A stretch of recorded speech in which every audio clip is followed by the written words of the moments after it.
എന്താണ് എന്താ തൃശ്ശൂർ തെരഞ്ഞെടുപ്പ് കഴിഞ്ഞ് ഒരു വർഷം കഴിഞ്ഞ് ഒരു പരാജയപ്പെട്ടു. അതിനുശേഷമാണ് ഇപ്പോൾ വീണ്ടും പുതിയ ആരോപണമായി വന്നിരിക്കുന്നത്. അത് എങ്ങനെയാണ് രാഷ്ട്രീയമായി കാണുന്നത്? അല്ല, അതിപ്പോ രാഹുൽ ഗാന്ധി അവരെ പഠിപ്പിച്ച ഒരു രീതിയല്ലേ.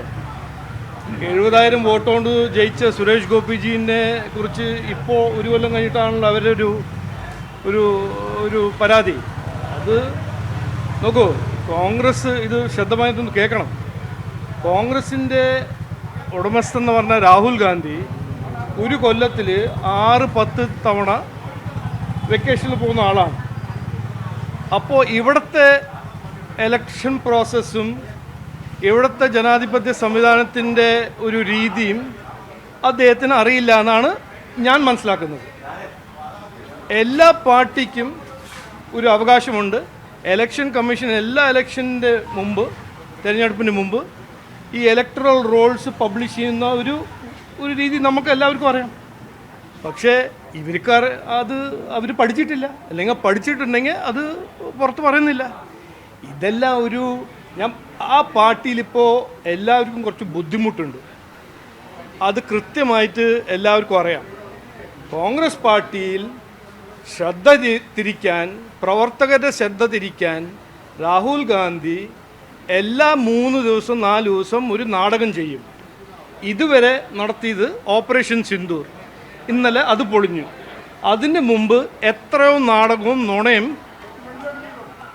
ഈ വ്യക്തി പറഞ്ഞിട്ടുണ്ട്, അതും പൊളിഞ്ഞു. അവരെ കോൺഗ്രസ് പാർട്ടിയിലുള്ള ബുദ്ധിമുട്ടും അവരുടെ പ്രവർത്തകരിലുള്ള ഒരു ലാക്ക് ഓഫ് കോൺഫിഡൻസിന് ശ്രദ്ധ തിരിക്കാനാണ് രാഹുൽ ഗാന്ധി എല്ലാ 4-5 ദിവസം ഓരോരോ പുതിയ വാർത്തകൾ സൃഷ്ടിക്കുന്നത്. ഇതിൽ സത്യം എന്താണെന്ന് ഇലക്ഷൻ കമ്മീഷനെ ഇനി 2-3 ദിവസം കഴിഞ്ഞിട്ട് ഇതും പൊളിയും. നമ്മളിപ്പോൾ കഴിഞ്ഞ 10 കൊല്ലം രാഹുൽ ഗാന്ധി എത്ര തവണ എത്ര പ്രാവശ്യം നുണ പറഞ്ഞിട്ടുണ്ട്, ആരോപണം കുറിച്ച് മുമ്പോട്ട് വെച്ചിട്ടുണ്ട്, എല്ലാം പൊളിഞ്ഞില്ലേ? ഇതും പൊളിഞ്ഞു. ആറ്റം ബോംബെന്ന് പറഞ്ഞ് നടക്കുന്ന രാഹുൽ ഗാന്ധി, പുള്ളിക്കാരൻ വിചാരിക്കുന്നത് ആറ്റം എന്ന് പറഞ്ഞാൽ ഫിസിക്കലി ഏറ്റവും ചെറിയൊരു എലിമെൻ്റാണ്. ആറ്റം ബോംബ് എന്ന് പറഞ്ഞപ്പോൾ അയാൾ വിചാരിച്ചു ഇത് ചെറിയൊരു ഇഷ്യൂ ആണ്, അത് ചെറിയ ഇഷ്യൂ ആയി മാറി, അത്രേ ഉള്ളൂ. അല്ല, അങ്ങനെയൊന്നല്ല. ഇത് നിങ്ങൾ അതിനെ ന്യായീകരിക്കാൻ ഇറങ്ങണ്ടെന്നാണ് എൻ്റെ ഒരു അഭ്യർത്ഥന. കാരണം രാഹുൽ ഗാന്ധിൻ്റെ ഒരു ട്രാക്ക് റെക്കോർഡ് കണ്ടാൽ മനസ്സിലാക്കണം, ഇതിപ്പോൾ തുടങ്ങിയ ഒരു കാര്യമൊന്നുമല്ല, ഇപ്പോൾ തുടങ്ങിയ ഒരു രീതിയൊന്നുമല്ല.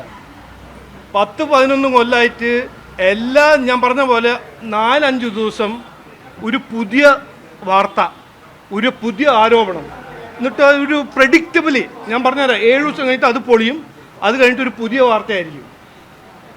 ഇത് ചെയ്യുന്നത് എന്തിനാണെന്ന് ചോദിക്കണം.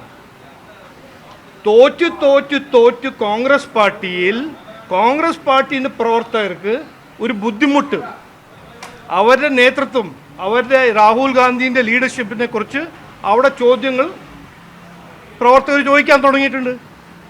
അപ്പം അവരുടെ ശ്രദ്ധ തിരിക്കാൻ രാഹുൽ ഗാന്ധി ഓരോരോ ആരോപണം.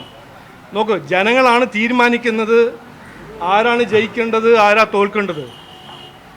ഒന്നും ചെയ്യാത്തൊരു കോൺഗ്രസ് പാർട്ടി, അഴിമതിയും ദുർഭരണം ഇന്നും ചെയ്യുന്ന കോൺഗ്രസ് പാർട്ടി എങ്ങനെയാണ് ജനങ്ങൾ അവരെ സപ്പോർട്ട് ചെയ്യാൻ പോകുന്നത്?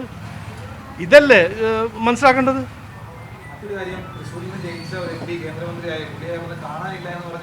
നോക്കൂ, ഇതെല്ലാം ഞാൻ കേട്ടു. പിതാവിനോട് ഞാൻ സംസാരിക്കാം.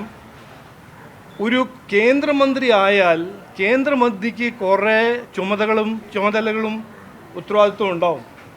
അപ്പോൾ ഒരു സാധാരണ MP പോലെ അദ്ദേഹത്തിന് അത്ര സമയം കൊടുക്കാൻ കഴിയില്ല എന്ന് നമുക്കെല്ലാവർക്കും അറിയാം. പക്ഷേ അവിടെ തൃശ്ശൂർ BJP ടീമുണ്ട്. അപ്പോൾ എന്താണ് കാര്യം, എന്താണ് കാരണം, അത് ഞാൻ പിതാവിനോട് നാളെ വിളിച്ച് ചോദിക്കാം. എന്നിട്ട് ഞങ്ങൾ കൂടെ ഉണ്ടാവും എന്ന് പറയാം. ഓക്കെ, നമസ്കാരം.